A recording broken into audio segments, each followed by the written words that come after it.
ಹಂಚಿಕೆ ವಿಚಾರದಲ್ಲಿ ಯಾವುದೇ ಗೊಂದಲ ಇಲ್ಲ. ಹೈಕಮಾಂಡ್ ಏನು ಹೇಳಿದಾರೋ ಅದನ್ನ ಮಾಡಿದ್ದೇನೆ. ಖಾತೆ ವಿಚಾರದಲ್ಲಿ ಅಸಮಾಧಾನ ಏನು ಓಡಾಡ್ತಾ ಇದೆ, ವಿಚಾರಕ್ಕೆ ಸಿಎಂ ಡಿಕೆಶಿ ಸ್ಪಷ್ಟನೆ ಕೊಡೋದಕ್ಕೆ ಮುಂದಾಗಿದ್ದಾರೆ. ಸಂಪುಟದ ಬಗ್ಗೆ ಎಲ್ಲವೂ ಸರಿ ಇದೆ ಅಂತ ಹೇಳಿದ್ದಾರೆ. ಶಾಸಕರ ಅಸಮಾಧಾನದ ಬಗ್ಗೆ ಸ್ಪಷ್ಟನೆ ಕೊಟ್ಟಿದ್ದಾರೆ ಸಿಎಂ. ಹೈಕಮಾಂಡ್ ಏನು ಹೇಳಿದಾರೋ ನಾವು ಅದನ್ನು ಮಾಡಿದ್ದೀವಿ. ಹೈಕಮಾಂಡ್ ಪಟ್ಟಿಯಂತೆ ಸಂಪುಟ ವಿಸ್ತರಣೆ ಆಗಿದೆ ಅಂತ ಹೇಳಿದ್ದಾರೆ ಡಿಕೆಶಿ.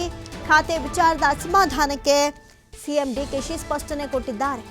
ಹೈಕಮಾಂಡ್ ಏನು ಹೇಳುತ್ತೋ ಏನು ಹೇಳಿದ್ಯೋ ಅದನ್ನು ನಾವು ಪಾಲಿಸಲೇಬೇಕಾಗುತ್ತೆ. ಜೊತೆಗೆ ಈ ಎಲ್ಲ ಪಟ್ಟಿ ಫೈನಲ್ ಮಾಡಿರೋದು ಹೈಕಮಾಂಡೇ.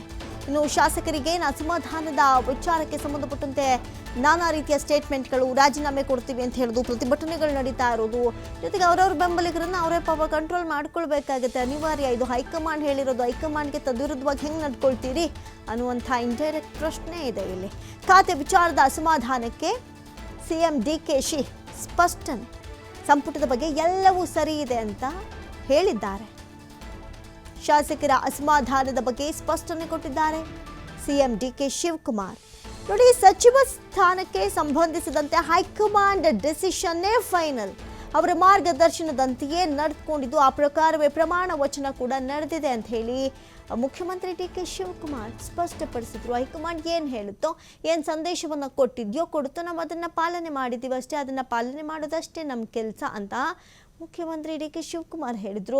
ಜೊತೆಗೆ ನೂತನ ಸಚಿವ ಸಂಪುಟ ಸಭೆಯ ನಂತರ ಜಂಟಿ ಸುದ್ದಿಗೋಷ್ಠಿ ನಡೆಸಿದ್ರು. ನೆನ್ನೆ ಸುದೀರ್ಘವಾಗಿ ಮಾತನಾಡಿದ್ರು, ಹಲವು ಪ್ರಶ್ನೆಗಳಿಗೆ ಉತ್ತರ ಕೊಟ್ಟರು. ಈ ಸಂದರ್ಭದಲ್ಲಿ ಏನು ಅಸಮಾಧಾನ ಸ್ಫೋಟ ಆಗಿದೆ, ಇದು ಹೈಕಮಾಂಡ್ ಮಾಡಿರುವಂಥ ನಿರ್ಣಯ, ಅದಕ್ಕೇನು ಮಾಡೋಕ್ಕಾಗಲ್ಲ. ಜೊತೆಗೆ ತಾಳ್ಮೆಯಿಂದ ವೆಯ್ಟ್ ಮಾಡಬೇಕು. ಪಕ್ಷ ಮುಂದೆ ಅವಕಾಶಗಳನ್ನು ಕೊಟ್ಟೇ ಕೊಡುತ್ತೆ.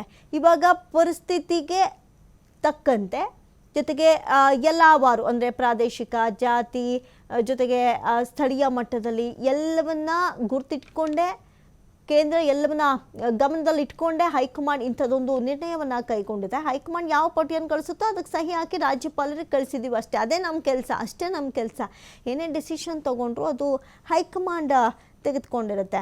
ಅದೇ ಅಧಿಕೃತ ಪಟ್ಟಿ, ಉಳಿದ ಯಾವುದೇ ಪಟ್ಟಿ ಅಧಿಕೃತವಲ್ಲ ಅಂಥೇಳಿ, ಜೊತೆಗೆ ಒಂದಷ್ಟು ವಿಚಾರಗಳ ಕುರಿತಂತೆ ಸುದೀರ್ಘವಾಗಿ ಮುಖ್ಯಮಂತ್ರಿ ಡಿಕೆ ಶಿವಕುಮಾರ್ ಉತ್ತರ ಕೊಡೋದಕ್ಕೆ ಮುಂದಾದರು.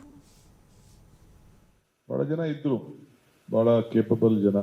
ನಮ್ಮ ನಂಬರು ತಮ್ಗೆ ಗೊತ್ತಿದೆ, 138 139 ನಮ್ಮ ನಂಬರು ಇತ್ತು. ಸುಧಾಕರ್ ಒಬ್ಬರು ನಮ್ಮ ಜೊತೆ ಇಲ್ಲ.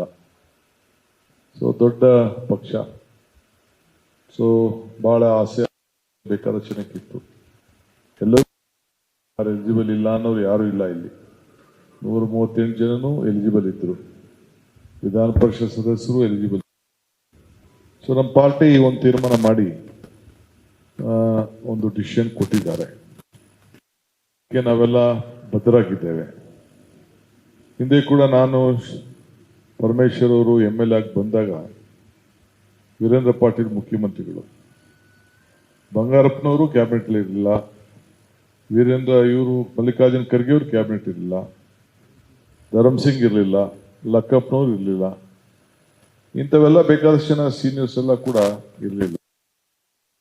ಅದಾದ್ಮೇಲೆ ಕೃಷ್ಣ ಅವ್ರ ಕಾಲದಲ್ಲೂ ಅಜಿತ್ ಸೇಠ್ ಅಂತವರು ಕ್ಯಾಬಿನೆಟ್ ಅಲ್ಲಿ ಇರೋಕ್ಕಾಗಿರ್ಲಿಲ್ಲ. ಅವ್ರು ಬಹಳ ಆತ್ಮೀಯರಿದ್ರು ಕೂಡ ಆಗಕ್ಕಾಗಿರ್ಲಿಲ್ಲ. ಆಗ ಕೂಡ ನೋಡಿದ್ದೇವೆ. ಅದಾದ್ಮೇಲೆ ಧರ್ಮಸಿಂಗ್ ಕಾಲದಲ್ಲಿ ನನ್ನ ಪರಮೇಶ್ವರ್ನೇ ದೂರ ಇಟ್ಟಿದ್ರು ಕಾರಣಾಂತರದಿಂದ. ಸಿದ್ದರಾಮಯ್ಯವ್ರ ಕಾಲದಲ್ಲೂ ನಾವಿಬ್ರು, ಇವರು ಅಧ್ಯಕ್ಷರಾಗಿ ಅಧಿಕಾರ ಬಂದರು. ಇವರು 3 ವರ್ಷ ಆದ್ಮೇಲೆ ಹೊರಗಡೆ ಬರಬೇಕಾದ ಪರಿಸ್ಥಿತಿ ಬಂತು. ನನ್ನ ಕೂಡ ಕೆಲವು ದಿನ ಹೊರಗಡೆ ಇಟ್ಟಿದ್ರು. ನಾವು ಬಹಳ ತಾಳ್ಮೆಯಿಂದ ಇದ್ದೋ. ನಮ್ಮಿಬ್ಬರ ತಾಳ್ಮೆ ಇವತ್ತು ನನ್ನ ಮುಖ್ಯಮಂತ್ರಿ ಮಾಡಿದೆ ಪಕ್ಷ, ಇವ್ರನ್ನ ಉಪಮುಖ್ಯಮಂತ್ರಿ ಮಾಡಿದೆ. ಬಹಳ ಜನ ಇದ್ರು, ಬಹಳ ಕೇಪಬಲ್ ಜನ. ನಮ್ಮ ನಂಬರು ತಮ್ಗೆ ಗೊತ್ತಿದೆ, 138 139 ನಮ್ಮ ನಂಬರು ಇತ್ತು.